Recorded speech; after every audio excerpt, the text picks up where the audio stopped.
Hey y'all, cooking, cutting up, keeping it real. Chicken pie is what I'm doing today in my kitchen. So let's get started. I'm gonna take a whole chicken. Let me see the pounds on this bird. Let's see, 1.49, so almost 1.5 pounds. And I'm gonna open it up, give it a wash, see if there's anything inside of the bird I gotta take out before I put it in a pot to boil it on the stove for my chicken pie.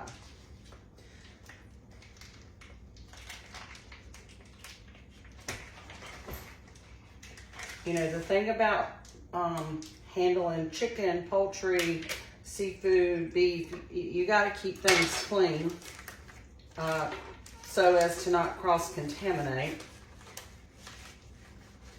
Okay, so I've got the bird open here. Let me get the innards out that I don't want to cook, and then I'm going to give it a rinse.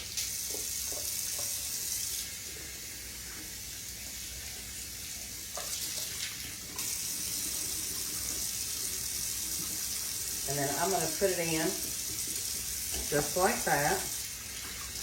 Give my hands a wash so I can season it properly. Throw away these innards.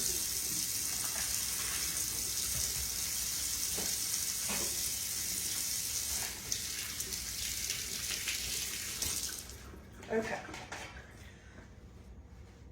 So I'm going to get my hands real dry. Let's see here.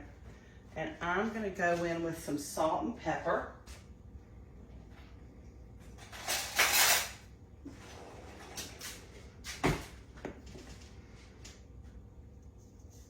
I'm just using pink Himalayan salt and some pepper. And then I am simply going to put water over the chicken.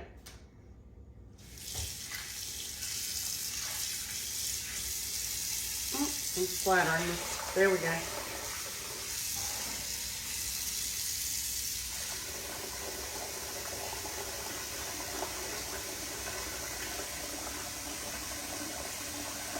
You could start with a rotisserie chicken if you prefer, not if you don't want to cook the whole chicken. Totally up to you. I like to do it this way when I have time because it also gives me chicken broth to save for something else, maybe for green beans or butter beans or for a soup stock. Okay, so this is going on the burner on low to medium. I'm going to get the heat up on it, and then I'm going to cover it with a lid. And it usually takes about an hour, and you just have to kind of take the lid off and cut a little bit on the inside of the chicken, right at the inside of the chicken. Make sure there's no pink. And then we're going to let it cool completely, and then we're going to debone that chicken. I did leave the skins on. It gives it lots of flavor, and that's what I'm wanting, moisture and flavor. And then we'll put together a delicious chicken pie, my Aunt Kathy's recipe. Stay tuned.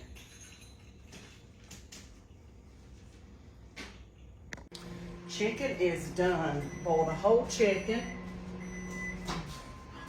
for the chicken pie. We set that right there. I'm deboning it, but before I finish deboning it, I'm gonna go ahead and put my 1 can of cream chicken soup, 1 can of cream of celery soup in a saucepan. What did I do with my spoon? Here we go.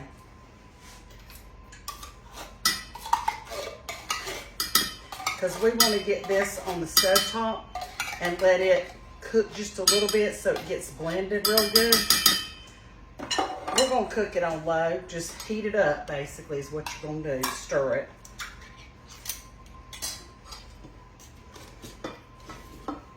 And if you don't have cream of celery, you've got cream of mushroom, use cream of mushroom. I think mine's a cream of mushroom. Original recipe calls for cream of celery. So, again, a little variation.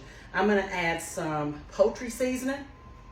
It's got sage in it, or you could use sage if you want. That's to your liking. I'm gonna put some salt and pepper. When I find, oh, there it is. To your taste, you can always add that again, you know, at the table.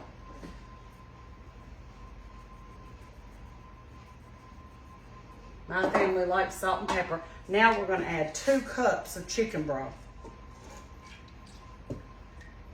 And this chicken broth, if you save it, you can freeze it and use it to season rice, green beans, butter, lots of different things. Or you could drink it. Yeah. Like bone broth. Okay, I'm gonna mix that up and I'm gonna set this on the eye of the stove on low.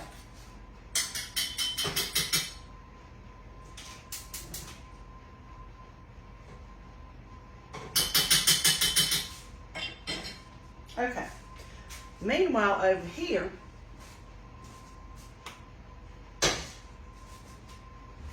we're going to finish deboning this chicken. I actually cooked 2 chickens today, and this is chicken number 2, because I wanted to make a couple of pans of chicken pie and put it in my freezer and have it handy to take to somebody, or take to a family reunion, or somebody who's sick or has lost a loved one, or to my son and Jesse when they have this baby. It just is a convenient thing to have in your freezer. You can pop it out, pop it in the oven, and it's ready and good and homemade. When you're deboning your chicken, be careful. Make sure you feel around the bones. You don't want any of the gristle. And I do use both dark and white meat, obviously, because I'm using the whole chicken. If you are a person that doesn't like dark meat, I would suggest this recipe. I would boil about 8 chicken breasts. That's what I would do for this recipe, if you're not a dark meat eater.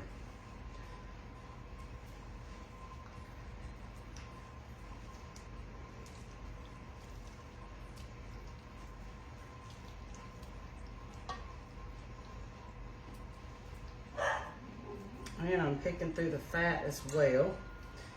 Don't want the fat in there. I love making chicken pie. I think it's, I don't know, it's peaceful and homemade. It always makes me think about my Granny Ingle, who had to go out and get the chicken, wring its neck, pluck it, clean it, and then cook it and debone it for her family.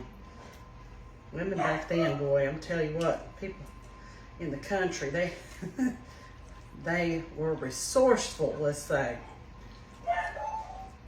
And y'all are hearing my Cocker Spaniel Cookie. She's has woken up from her nap and needs to be taken out here after I get this chicken together, this chicken pie together. She's gonna let us know about her presence.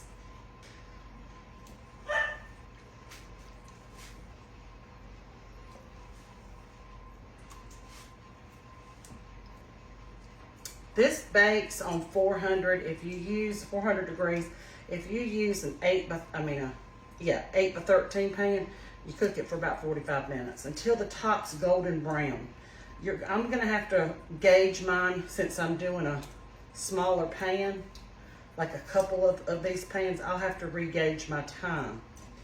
So I'm gonna set my timer for 35 minutes and check it and see if it's brown enough and all that good stuff. And I think I've got all of the meat.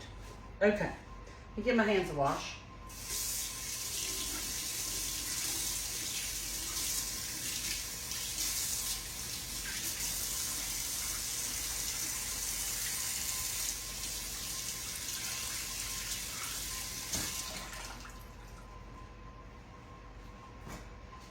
And let me move some of this stuff out of the way.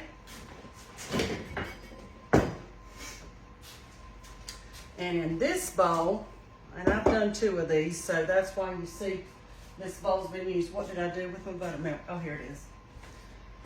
For the crust, you're gonna need 1 cup of buttermilk. And look, guys, if you don't have buttermilk, pour you a cup of whole milk, 1 cup, and put about 2 tablespoons of vinegar in it. And that kind of suffices for buttermilk. But if you have buttermilk, of course, use that. Okay, 1 cup of self-rising flour. What did I do with my cup measure? There's too much on the counter right now, y'all. Let me just get another one, because I don't see it right this second. 1 cup self-rising flour for the crust. 1 cup of buttermilk. And then let me check here. Oh, a stick of margarine, or almost a whole stick of margarine. So 3/4 of a stick of margarine. And the recipe does call for margarine. It does not call for butter. I went ahead and used the whole stick, which is a 1/2 cup. That's up to you. It has that option in the cookbook. This is in Granny's Farm to Table. This is one of those recipes that when we have Engle family gatherings, we expect my Aunt Kathy to bring it with her. Everybody loves it. Okay, now let's assemble these suckers. Let's have some room here. Move the chicken carcass. Get rid of some trash.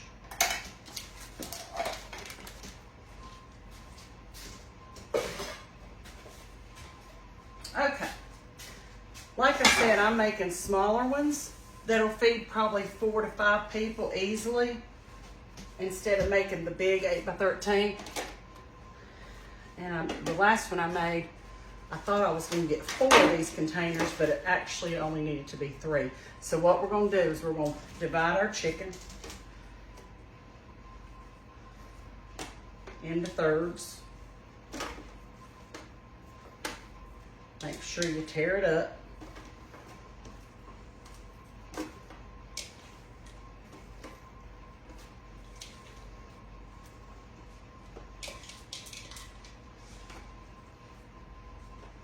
Give my hands a wash again.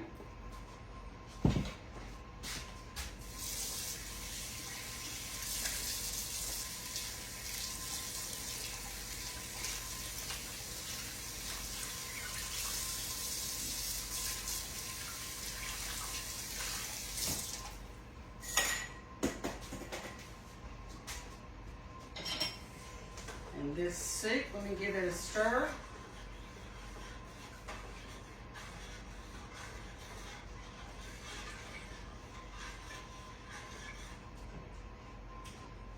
It is heated through and blended. I'm just going to pour that over the chicken. And again, I'm doing thirds. If you're doing just an 8x13, then you'll put all of this in the 8x13. Trying to do it even, y'all.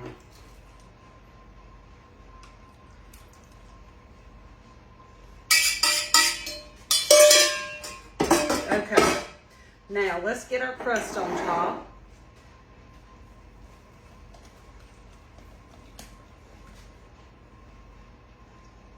Get a hold of this.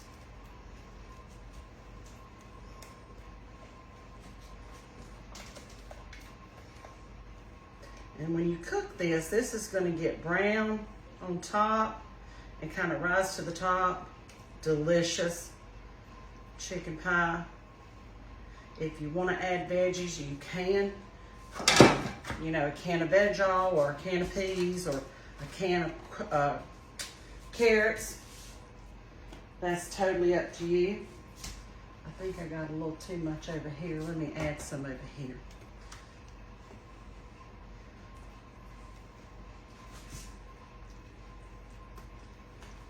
And that is how I do my Aunt Kathy's chicken pie recipe, y'all. 400 for 45 minutes in an 8x13. I will adjust the time on these and check it at 35 minutes. You want it to be completely brown and bubbly. And Aunt Kathy's chicken pies. Thanks for the recipe, Aunt Kathy. Share, like, and comment if you love this. Make yourself some chicken pies, y'all. Delicious.